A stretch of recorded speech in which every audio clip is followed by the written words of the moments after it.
أهلا بيكم سنة 6 ابتدائي، ومعانا النهاردة الدرس الثاني في الوحدة الثانية بعنوان العوامل المؤثرة في مناخ وطننا العربي. يعني إيه؟ يعني النهاردة هنتكلم على المناخ، وقال إن دول الوطن العربي درجات الحرارة فيها مختلفة، وبرضه كميات الأمطار مختلفة. طب عايزين نعرف بقى إيه هنا السبب اللي بيخلي درجات الحرارة في الوطن العربي بتختلف، وبرضه بيخلي كمية الأمطار بتختلف. طيب أول حاجة هناخدها مع بعض النهاردة العوامل المؤثرة في مناخ الوطن العربي. يعني ايه هي الاسباب اللي بتخلي المناخ في الوطن العربي يختلف من دولة للتانية؟ قال لي العوامل ديت 3 عوامل. الحاجة الأولانية الموقع الفلكي للوطن العربي، والحاجة التانية القرب أو البعد عن المسطحات المائية، والحاجة التالتة مظاهر السطح. يبقى في عوامل بتأثر في مناخ الوطن العربي، العوامل ديت 3. أول حاجة فيهم الموقع الفلكي، وتاني حاجة القرب أو البعد عن المسطحات المائية، والحاجة التالتة إيه؟ قال لي مظاهر السطح. هناخدهم واحدة واحدة ونعرف كل واحدة بالتفاصيل ازاي بتأثر في المناخ. أول حاجة الموقع الفلكي للوطن العربي. قال لي إن موقع الوطن العربي الفلكي من خط طول 60 شرقا لخط طول 17 غربا، ومن دايرة 2 جنوبا لدايرة 37 ونص شمالا. طبعا خطوط الطول مش هتفيدني في حاجة، احنا عايزين أهم حاجة دوائر العرض. الوطن العربي من كام لكام؟ قال لي من دايرة 2 جنوبا لغاية دايرة 37 ونص شمالا. طيب أدى ذلك إلى إيه بقى؟ يعني وجودنا في الموقع الفلكي ده، يعني وجود الوطن العربي ما بين دايرة 2 لغاية دايرة 37 ونص شمالا، النتيجة هنا إيه؟ قال لي يسود المناخ الحار معظم أجزاء الوطن العربي. يعني معظم الوطن العربي كده هيكون مناخ حار. طيب بينما المناخ المعتدل هيكون في الأجزاء الإيه؟ الشمالية. يبقى المناخ في جنوب الوطن العربي هيكون كله حار، لأن احنا هنكون قريبين من خط الاستواء اللي هي عند درجة صفر. طيب وباقي الوطن العربي؟ قال لي الباقي الوطن العربي برضه هيكون حار، ما عدا المناطق اللي موجوده فين؟ اللي موجوده في شمال الوطن العربي. يبقى كده درجات الحراره مرتفعه في المناطق الجنوبيه، وتنخفض كلما اتجهنا في شمال الوطن العربي. طيب تتجه كل ما بنتجه شمال الوطن العربي، يعني كل ما بنبعد عن دائره الاستواء اللي حاره دهيت، بيبدا المناخ يعتدل مره تانيه. تمام. يبقى الموقع الفلكي الوطن العربي من دايره 2 لدايره 37 ونص، وده خلى معظم المناخ في الوطن العربي حار، ما عدا الأجزاء الشمالية بتكون معتدلة. يعني ارتفاع درجات الحرارة في الجنوب، وتنخفض درجات الحرارة كلما اتجهنا إيه؟ شمالا. يبقى ده أول حاجة عندنا بتأثر في المناخ اللي هو الموقع الفلكي. طيب تاني حاجة معانا إيه؟ القرب أو البعد عن المسطحات المائية. قال لي إن توزيعة اليابس والماء بتأثر على مناخ الوطن العربي. إزاي يعني؟ قال لي الوطن العربي بيمتد دلوقتي في قارتين، قارة أفريقيا وقارة آسيا، وبيقترب من قارة تالتة كمان اللي هي قارة إيه؟ أوروبا. يبقى امتداد الوطن العربي في قارتين أفريقيا وآسيا واقترابه من قارة أوروبا بيعرضوا لحاجتين مهمين. بيعرضوا لإيه يعني؟ قال لي في فصل الشتاء بيتعرض لهبوب رياح شديدة البرودة، جاية منين؟ جاية من أوروبا ومن آسيا. تمام. طب وفي فصل الصيف قال لي بيتعرض لرياح حارة جاية من جنوب آسيا. طيب دلوقتي وجود الوطن العربي في قارتين افريقيا واسيا واقترابه من قاره اوروبا ده بيؤدي الى حاجتين. بيؤدي الى ايه؟ قال لي بيؤدي الى في الشتاء هبوب رياح شديدة البرودة، جاية منين؟ جاية من أوروبا وجاية من آسيا.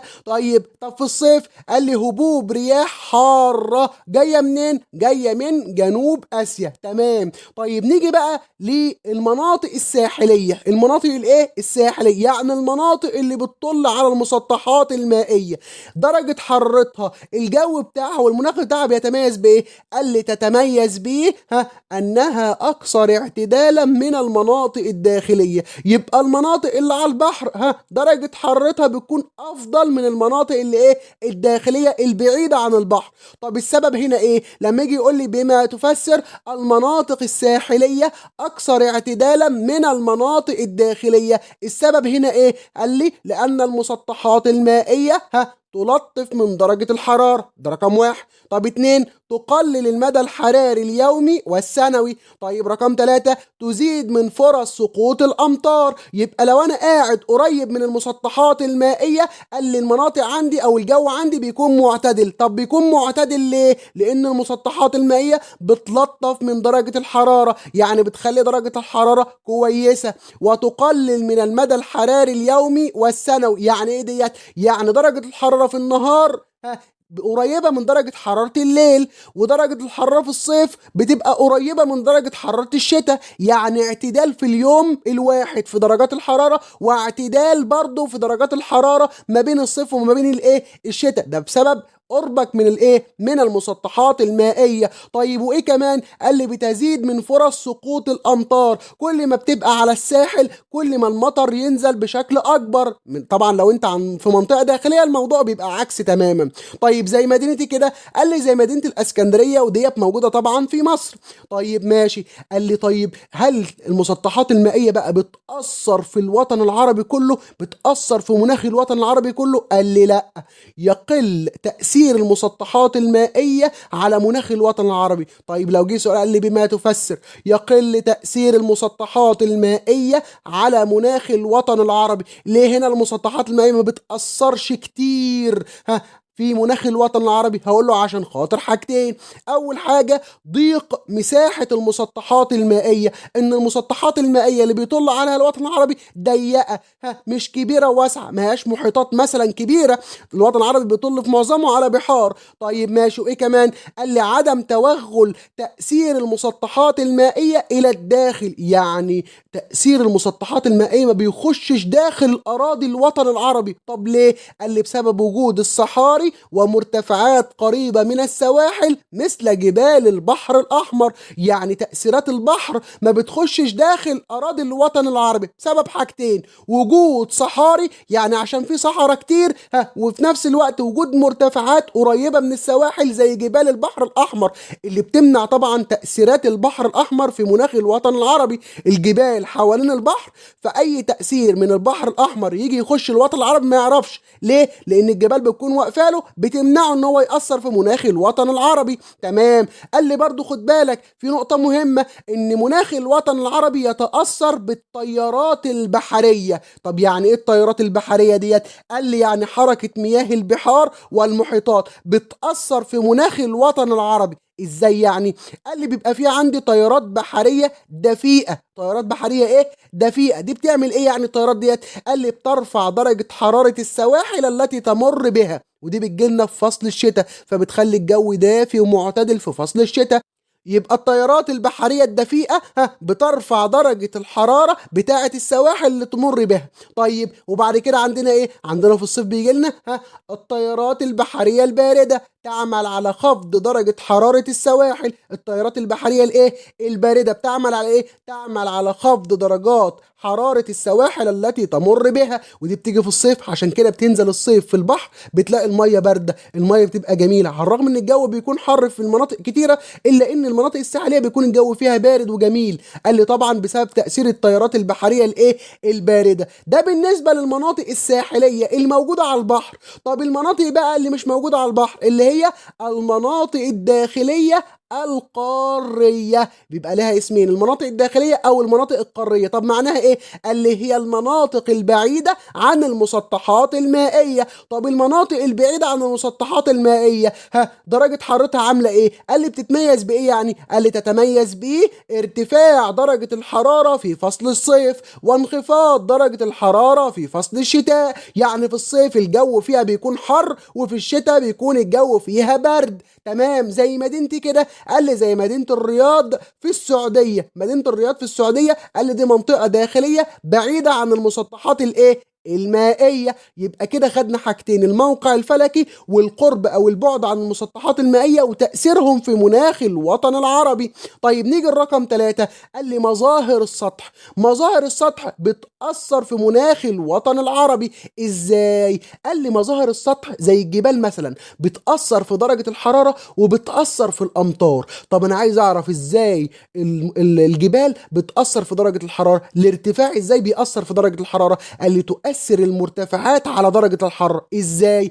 قال لي كلما ارتفعنا 150 متر فوق مستوى سطح البحر انخفضت درجة الحرارة درجة واحدة. يعني كل ما بنطلع فوق سطح البحر 150 متر درجة الحرارة بتقل درجة واحدة، كل ما نطلع 150 تقل درجة الحرارة درجة واحدة. عشان كده ايه بقى؟ قال لي عشان كده بنلاحظ ان جبال لبنان تعلوها او يعلو قممها الثلوج. فلما يجي سؤال يقول لي بما تفسر يعلو قمم جبال لبنان الثلوج، هقول له بسبب الارتفاع، لانه كلما ارتفعنا 150 متر فوق مستوى سطح البحر تنخفض درجة الحرارة درجة واحدة. حاجة كده شبه القانون، كل ما بطلع فوق درجة الحرارة بتبدأ ان هي ايه؟ ان هي تقل. طيب هل برضو المرتفعات بتأثر على الامطار؟ قال لي ايوه، تؤثر المرتفعات على كمية المطر. المرتفعات بتأثر على كمية المطر ازاي؟ قال لي لان هنا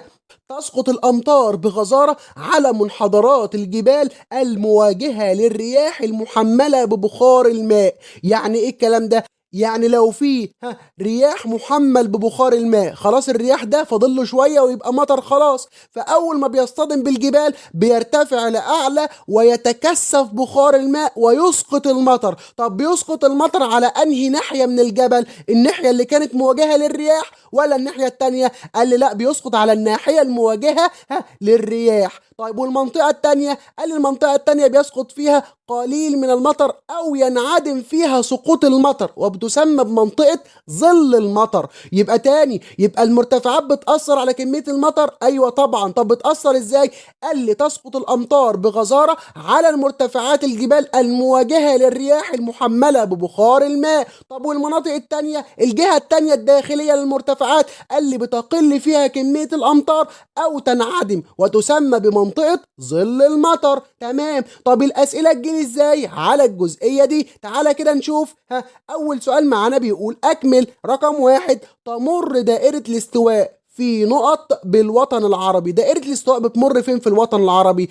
طبعا بتمر في جنوب الوطن العربي. طيب رقم اتنين، تسقط الامطار بغزارة على منحدرات الجبال المواجهة للرياح. الرياح ديت محمله بايه؟ الرياح ديت بتكون محمله بيه بخار الماء، فبتسقط الامطار طبعا. تمام. طيب نكمل بقى الدرس بتاعنا ونيجي لايه بقى؟ نيجي لمناخ الوطن العربي. قال لي مناخ الوطن العربي يختلف باختلاف فصول السنه. طب ازاي يعني المناخ بيختلف باختلاف فصول السنه؟ قال لي تعالى نشوف كده المناخ في فصل الصيف عامل ايه وفي فصل الشتاء عامل ايه. قال لي في فصل الصيف بيكون مناخ الوطن العربي شديد الحراره. مناخ الوطن العربي بيكون ايه؟ شديد الحراره. ليه؟ قال لي بسبب تعامد الشمس على مدار السرطان، ومدار السرطان ده بيمر في الوطن الايه؟ بيمر في الوطن العربي. يبقى في فصل الصيف في الوطن العربي بيكون الجو عامل ايه؟ قال لي شديد الحراره. طب والشمس بتكون متعامده على ايه؟ متعامده على مدار السرطان. طيب وايه النتيجه هنا بقى؟ ما هي النتيجه؟ قال لي النتيجه هنا رقم واحد، ارتفاع درجات الحراره بشكل عام في الوطن العربي. يبقى الشمس لما تتعامد على مدار السرطان بترتفع درجة الحرارة بشكل عام في الوطن العربي. طيب بيبقى في مطر؟ قال لي لا. رقم اتنين، الجفاف. رقم اتنين ايه؟ الجفاف. بيبقى في جفاف في الوطن العربي، يعني ما بيسقطش امطار خالص خالص خالص. قال لي لا، فيما عدا بقى مرتفعات اليمن ومرتفعات عسير ومعظم الصومال وجنوب موريتانيا. الاربع مناطق ده اللي هم مرتفعات اليمن ومرتفعات عسير ومعظم الصومال وجنوب موريتانيا. الاربع اماكن ده بتسقط عليهم امطار موسميه صيفيه. بتسقط عليهم ايه؟ امطار موسميه صيفيه. يعني المطر اللي بيسقط عليهم بيكون مطر في فصل الصيف. قال لا، في اماكن بتمطر في فصل الصيف. ايوه، زي مرتفعات اليمن قلنا ومرتفعات عسير ومعظم الصومال وجنوب ايه؟ موريتانيا. طب في فصل الشتاء؟ قال لي في فصل الشتاء بيكون مناخ الوطن العربي معتدل. طيب معتدل ليه؟ هي الشمس بتكون متعامده فين؟ قال لي بتتعامد الشمس على مدار الجدي، وده المدار ده بيكون في جنوب الكره الارضيه، يعني بعيد خالص خالص خالص عن الوطن العربي. عشان كده ايه بقى؟ قال لي رقم واحد، تكون الحراره معتدله في معظم الوطن العربي. درجه الحراره بتكون معتدله في معظم اجزاء الوطن الايه؟ العربي، ما عدا ايه بقى؟ قال لي ما عدا الاجزاء المرتفعة، الأجزاء الجبلية الإيه؟ المرتفعة. طب دي بيكون مالها؟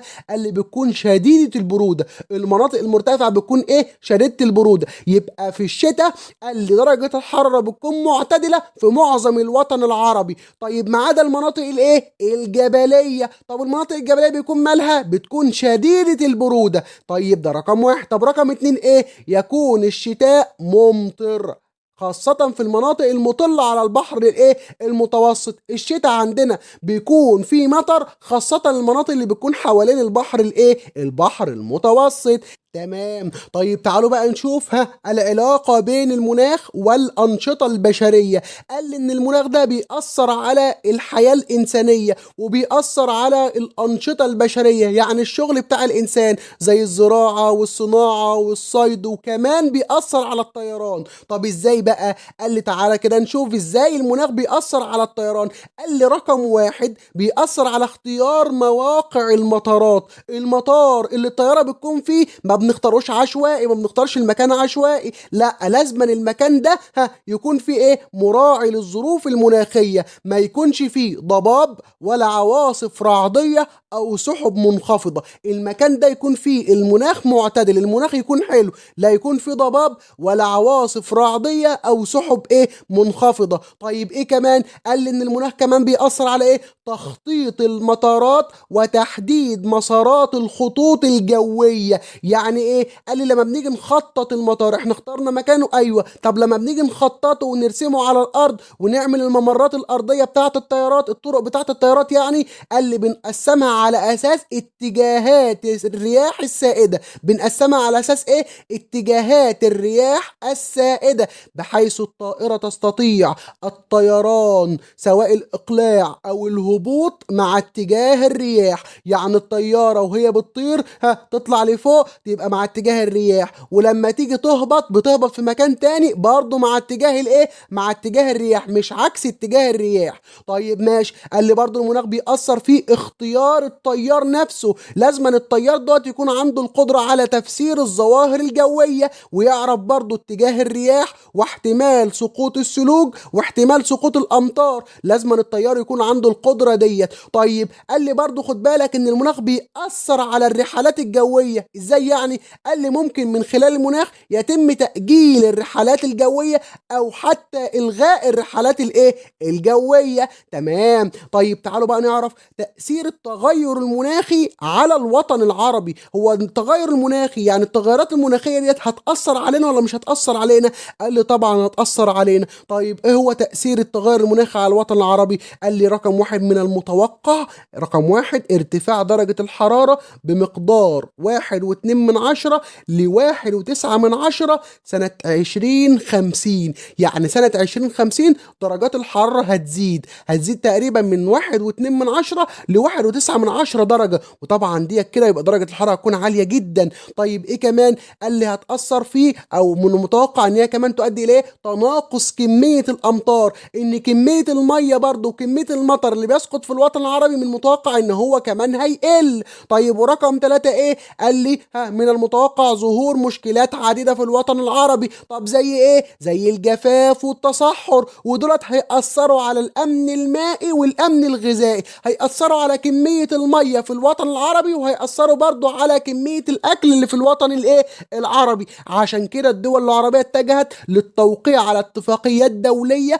وبتستضيف مؤتمرات عالمية خاصة بالتغير المناخي واثره على على الوطن العربي. عشان كده بقى الدول العربية زي مثلا مصر قامت بإنشاء مصنع للهيدروجين الأخضر، عشان طبعا نتلافى التغير المناخي ده ونحاول نمنع التغير المناخي اللي هيأثر علينا. يبقى اتجهت مصر إلى إنشاء مصنع للهيدروجين الأخضر. طيب والسعودية اللي اتجهت إلى زيادة التشجير وبناء المدن الخضراء، هتزود عدد الأشجار وتزود المدن اللي فيها زراعة كتير. تمام. تعالوا بقى نشوف الأسئلة على الجزئية دي. السؤال اللي معانا بيقول صح ولا غلط تتشابه درجات الحرارة بين دول الوطن العربي؟ هل درجات الحرارة في دول الوطن العربي متشابهة؟ طبعا غلط. درجات الحرارة بتختلف من مكان لمكان على حسب 3 حاجات قلناهم. طيب رقم 2، يؤدي سوء الأحوال الجوية إلى إلغاء الرحلات الجوية. أيوة طبعا، لما الرحلات الجوية بتلاقي إن الجو مش حلو ومش مناسب، الطيارة ما بتطلعش من مكانها. أيوة، يبقى 2 برضو صح. طيب، ما النتيجة المترتبة على تعامد الشمس على مدار السرطان صيفا؟ إيه اللي يحصل لما الشمس بتتعامد على مدار السرطان في فصل الصيف؟ قال لي هنا بيؤدي إلى ارتفاع درجة الحرارة بشكل عام في الوطن العربي وحدوث الجفاف. وحدوث إيه؟ الجفاف. قلنا في ما عدا 4 مناطق: مرتفعات اليمن ومرتفعات عسير ومعظم الصومال وجنوب موريتانيا. وبكده خلص درسنا النهارده. تحياتي ليكم مستر محمد رجب.